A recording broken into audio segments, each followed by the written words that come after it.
we can just get rid of Jeremy, everything will go back to normal. That reminds me. I saw Miss Emily earlier. You remember her? You know she's Jeremy's niece. She's looking for him. That's right. She's helping us, in her own way. As long as she don't stand in the way of the mother of 1,000 young. I don't think she knows or cares about that. She just here for Jeremy. I've been more worried about that Detective Carmen fella. He been snooping around asking all kinds of questions. God, it hurts. I wish you would stop doing that. Gives me the heebie-jeebies.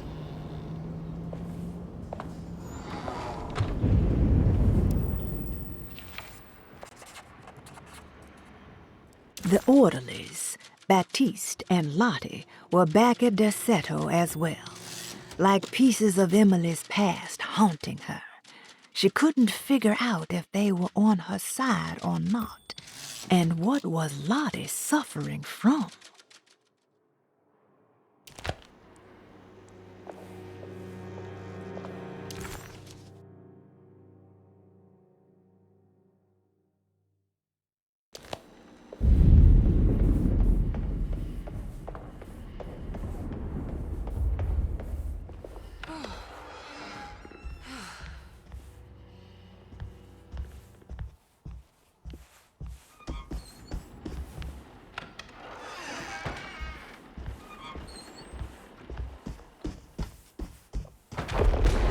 What is going on here?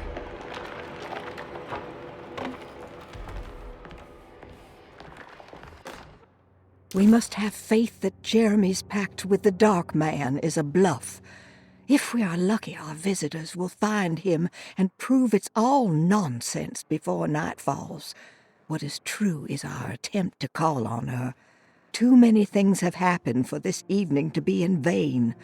Think of Jack and Cassandra, even Perosi, whose circumstances I can't understand. Grace is a goat without horns. She knows it and will play the role. You must talk to your brother, Baptiste. I worry that he will fail us. Mrs. Thompson.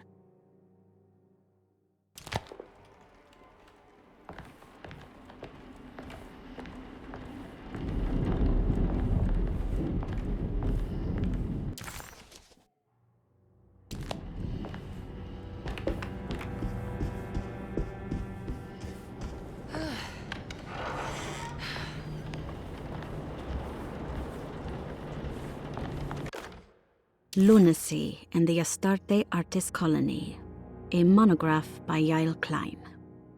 In early 1909, the old Derceto plantation outside of New Orleans was turned into an artist's colony. 3 famous European artists rented the house and the surrounding land from the owner, the Ledoux family. The colony was chiefly run by Sebastian Cortez, who was playfully dubbed the captain by his collaborators, William Arges and Heinrich Kassel. The colony existed for 6 years, until one day all 12 members disappeared without a trace. It is widely believed that their disappearance is connected to the disastrous hurricane that passed through on September 29, 1915, but nothing truly supports this claim.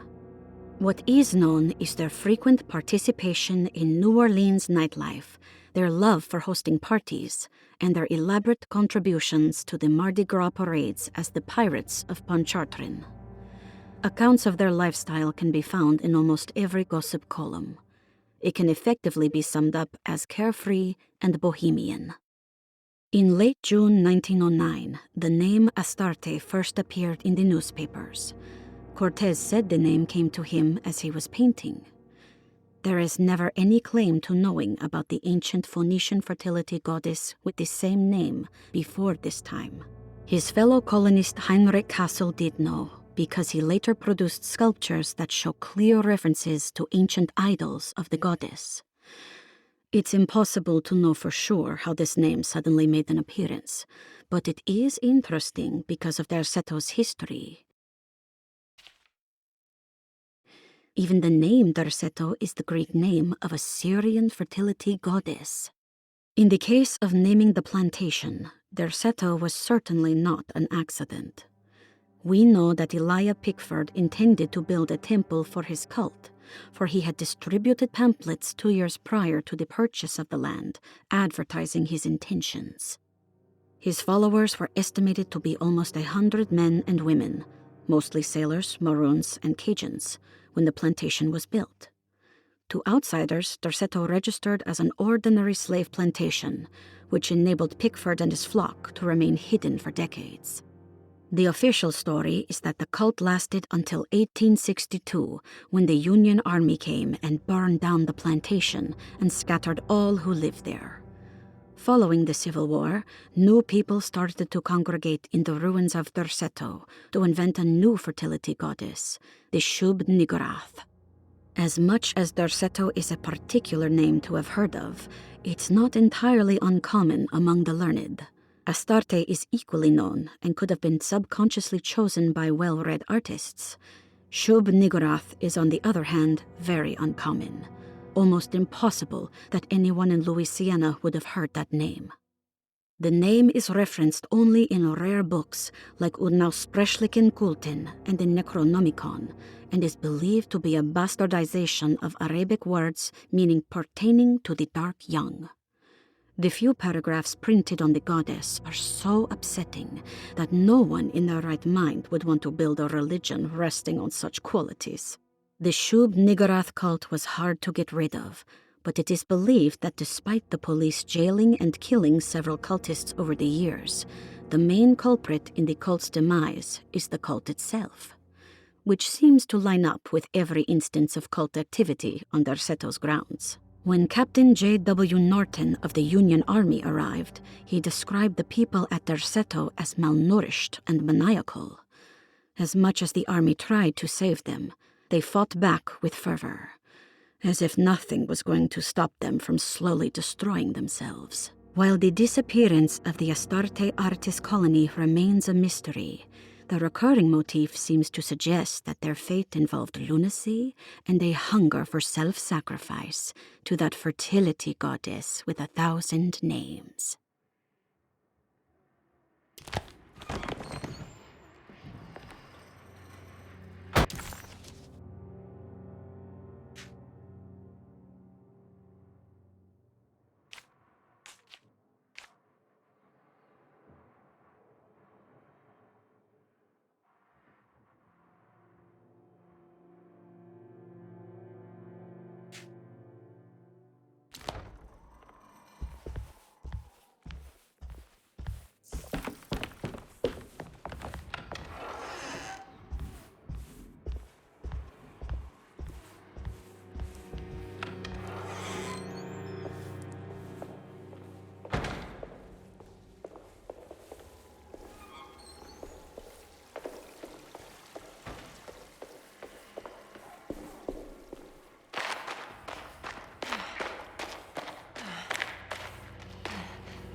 Mrs. Thompson, I understand the last week has been busy.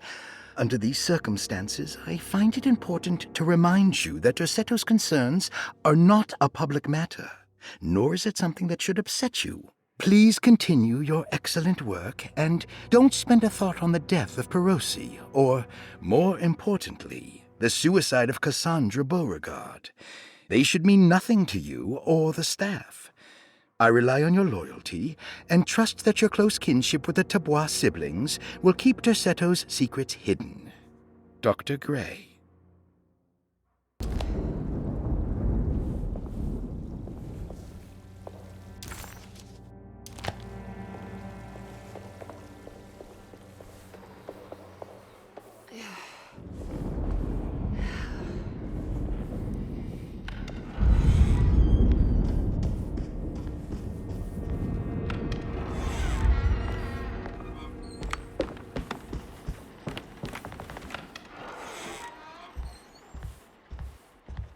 blocked.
Hey, little lady, how's your evening been going? Ups and downs, I suppose. I hear that. We all live in the life of an elevator operator. Are you alright, sweetie? Do you want to see my mask, miss? I'm making it for St. John's.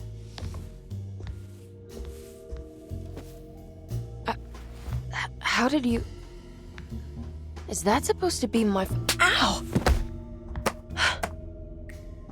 You should learn your place, little girl. Why are you acting this way? What did I ever do to you?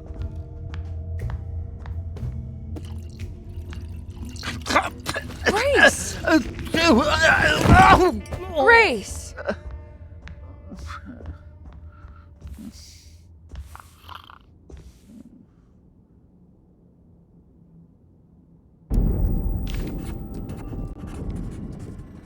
The mask had reminded Emily of her father. It didn't seem like a chance connection, but a purposeful reference made by that child. How could Grace have known what he looked like and that it would upset Emily so? And why would she use those words? Emily felt like it was beyond strange. It felt impossible. Did it even happen? Was she losing her mind?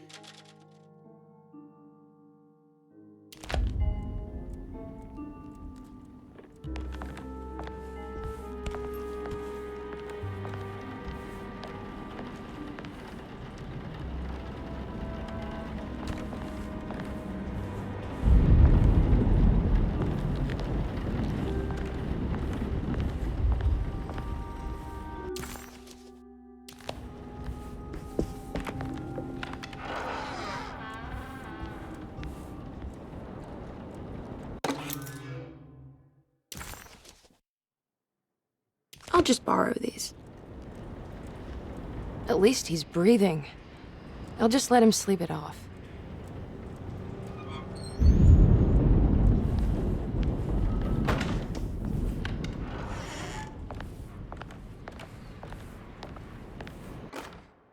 Jeremy knew that the only one who could help him now was the guest in room number 3.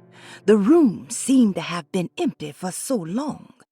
But that wasn't allowed to be true. The story needed to be different. To include something from the outside, he would bring the guest back to room 3 and show them what was in that safe. 913. But those were not the right numbers. That was the combination for the safe in the clerk's office.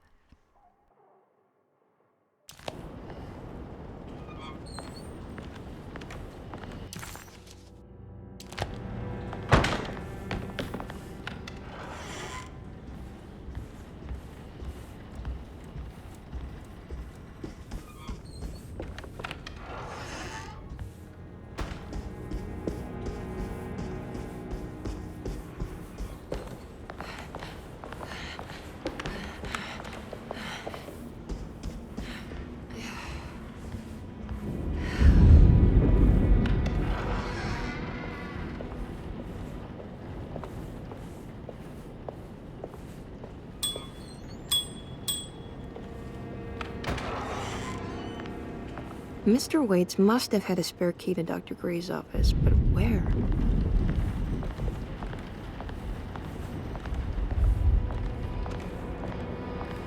I don't know the combination. Wait, maybe I do.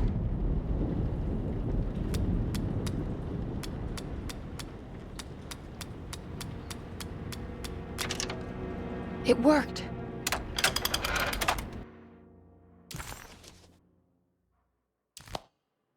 The last guest in the empty room suffered from severe maladaptation. I must write this down, because if I understand the condition sufficiently, it could make me deny this fact at a later date, and there is reason for me to think I may come to suffer the consequences from this dysfunction, as some who came in contact with the guest seemed to adopt a new worldview in which everything was predetermined but broken. Upon accepting this worldview, some memories became unmanageable and later rejected. I do not know what this means. I cannot even remember the fate of the guest. I think they were simply misplaced one day and forgotten. Just like all documents pertaining to this guest, they have all been destroyed, or they never existed in the first place. Who wrote this? There has never been a guest in the empty room.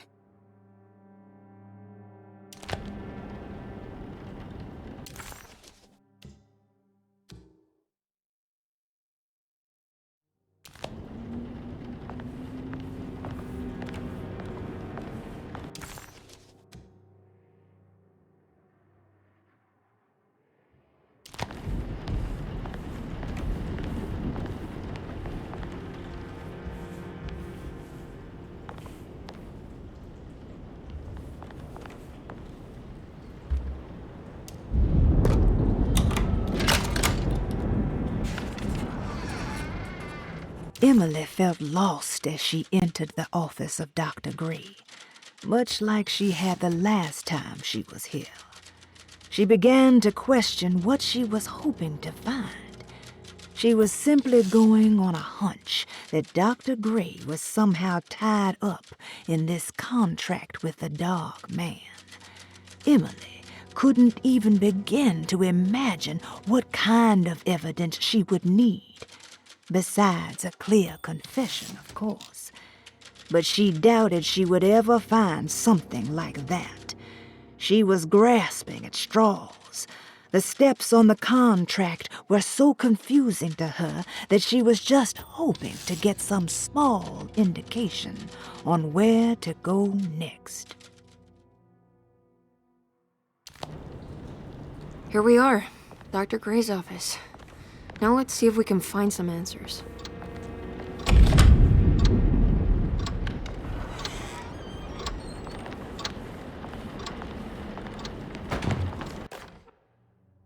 I have finished tidying up Miss Beauregard's belongings. I will leave it to you to contact her agent and have them collect her things. I found one of Grace's drawings she might want back, along with this key in her room, which I believe you've been looking for, Mrs. Thompson.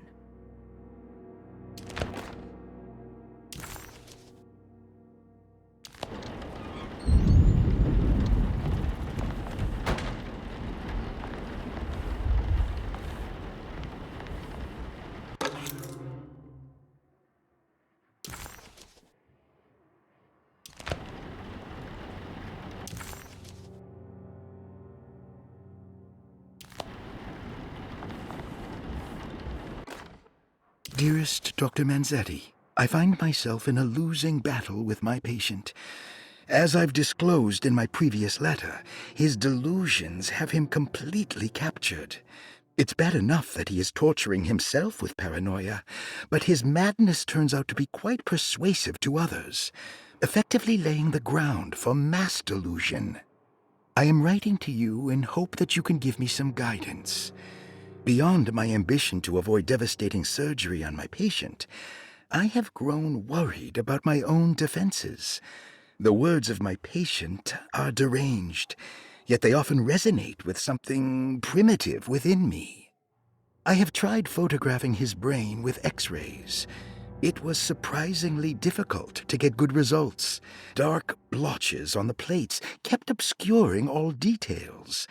My patient looked at the bad plates and cried out in terror, telling me the dark areas was the shadow of the worm, eating him from inside. I could not see anything out of the ordinary. I hope this is a sign that my mind is not as receptive to the madness as I had feared. After further inquiry, my patient described the shadows inside his mind as some kind of chthonic monstrosity that wants to undermine his sanctuary. This is clearly a reference to a place he calls Teroea, a sort of library or convent that works as a psychological haven. With this imaginary haven threatened by this Chthonian, he has now constructed another, less pleasant hiding spot.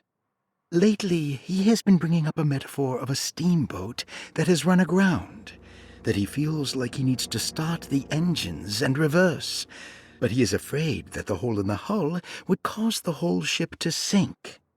I've been watching him turn this metaphor into reality for the last week. He knows it's made up, but he is doubling down, trying to make it a real memory. I feel certain that this is my chance to break through the barriers of his self-deceit.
There's something missing.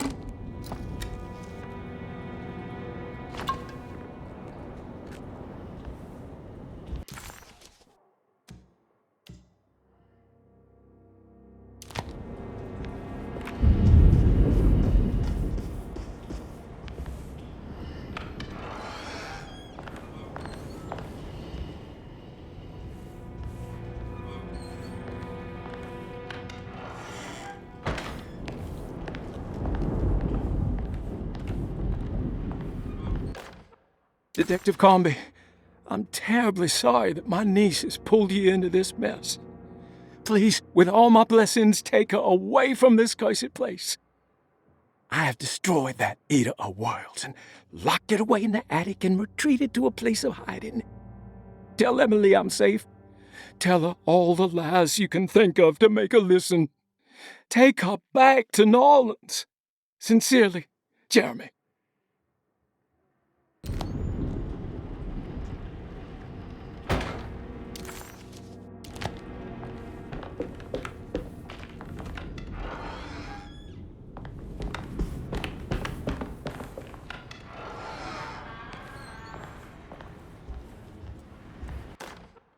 Brother, I need you to trust me. This is the most important moment in our family's history. I know you have doubts and that the terrible Mama Loa told you lies. I would never betray you. I promise. Lottie.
What is going on here?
I need the key.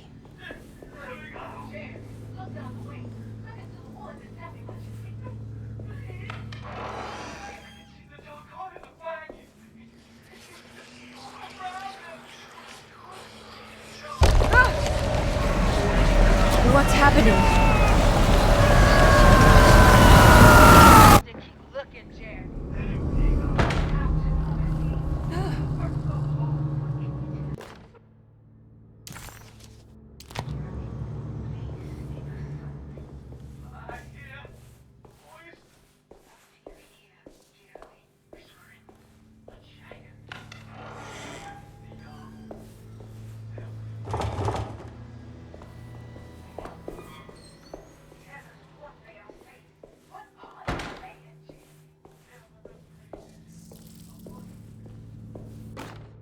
Radiography.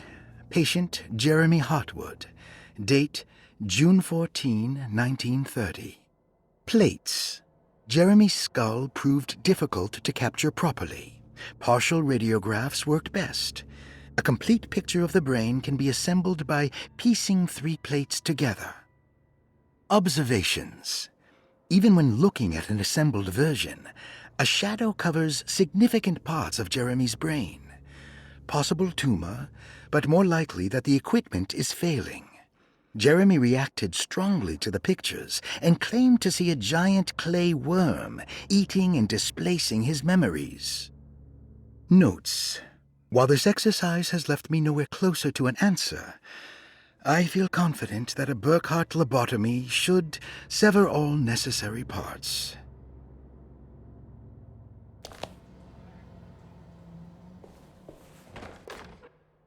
Hypothetical psychosurgery based on the ideas by Burkhardt and the St. Petersburg research could end up saving Jeremy's mind. Severing the connections around the frontal lobe would certainly solve most mental afflictions. The procedure would be brutal in performance, as well as in efficiency. An ice pick pushed through the edge of the eye and into the skull would untether the nerves like Alexander cutting the Gordian knot. As this would likely leave Jeremy in a very different condition, all other paths should first be explored. The medical instrument I would need for this lobotomy is missing, and I should have Waits order a new one.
Jeremy. Doc Young!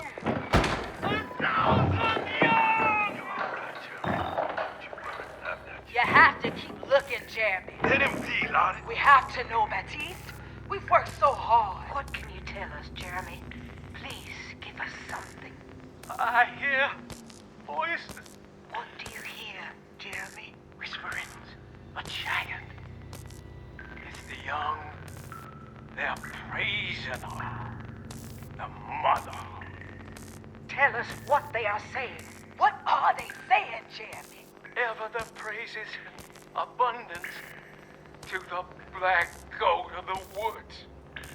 Hear us, Mother, and take pity on us. This is some messed up stuff. What? What else, Jeremy? Accept our sacrifice and judge our work. Iha! Iha! Iha! Iha! Shabnagran! Iha! Shabnagran! The black goat of the woods to the mountains!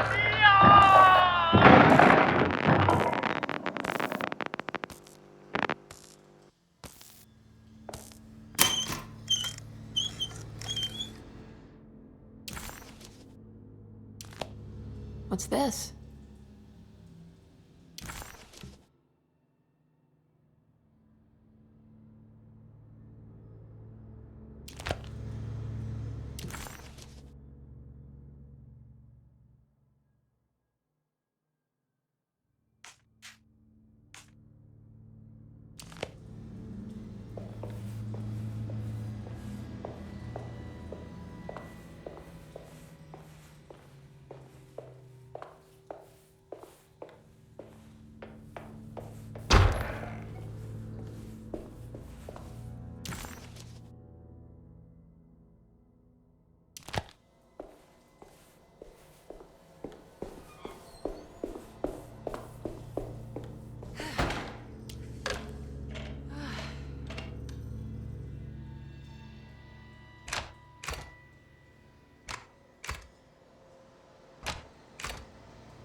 Oh, that's better. Dr. Gray seemed to put a lot of effort into understanding and treating Jeremy. Did he find anything useful? Or was it all for show? An excuse to torture him? No matter what, Emily thought, maybe she could follow his work to some conclusion about the steps stipulated in the contract.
I guess I never got a chance to look around this place.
What's this?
This feels familiar somehow. Hello? Is anyone there? Jeremy, where are you? I'm stuck in the mud and the bayou is taking me. Jeremy? Can you hear me? The motor is dead. I can't do anything more. Hang on, Jeremy. I'll get the boat running. I'll get you out of here. A ghostly voice sounding like Jeremy called out for help. Emily couldn't quite understand where the voice was coming from. It somehow seemed to be a part of the place itself. All she could make out was that Jeremy was stuck and needed her to get the steamboat running. Emily found herself in what looked like the shipwreck of a Mississippi riverboat. It somehow seemed more unreal than the worlds she had suffered so far.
The boat is run aground, crashed right into the bayou.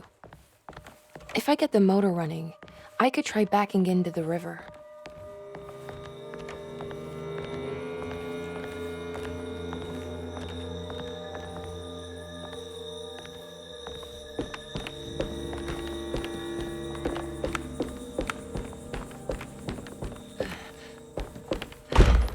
Jeremy, where are you?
The winch seems to be powered by electricity. Maybe I can find a way to turn it on.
I can break this. I just need something to hit it with.